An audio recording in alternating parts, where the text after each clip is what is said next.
All right, today Tessa and I are gonna make some coffee filter butterflies. It's so easy. All you need is some white coffee filters, some colorful markers. Mr. Sketch works really, really well. Some string to hang your butterflies, pencil to start your circles. You need some pipe cleaners for your antennas. And then we like to use wine glasses to put our filters in. It just seems to fold really well in there. And you just need to add water to this. So let's get started. We're so excited, right? I am very excited.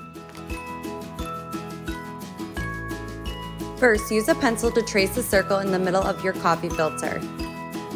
Then go over it with a marker. I suggest using your darkest color on the outside of your circle.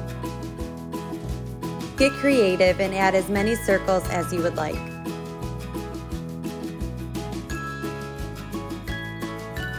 Fill your glasses with water a quarter of the way and fold your coffee filters into a cone and place into the water. Make sure the top of the coffee filter is out and not submerged in the water. Watch as the colors travel up the coffee filter.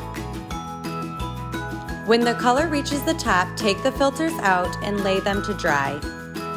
Once your coffee filters are dry, you're ready to make your butterflies. First things first, cut your black pipe cleaners in half to make the antennas. Next, gather the center of your coffee filter and pinch and wrap the pipe cleaner around the center to create the antennas.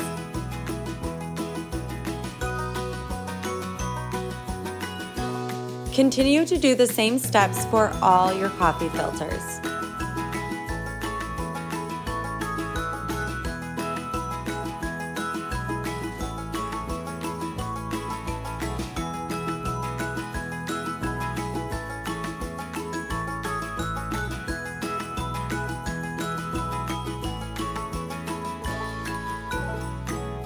All right, you're ready to hang your butterflies. I like to use different string lengths to make them higher and lower.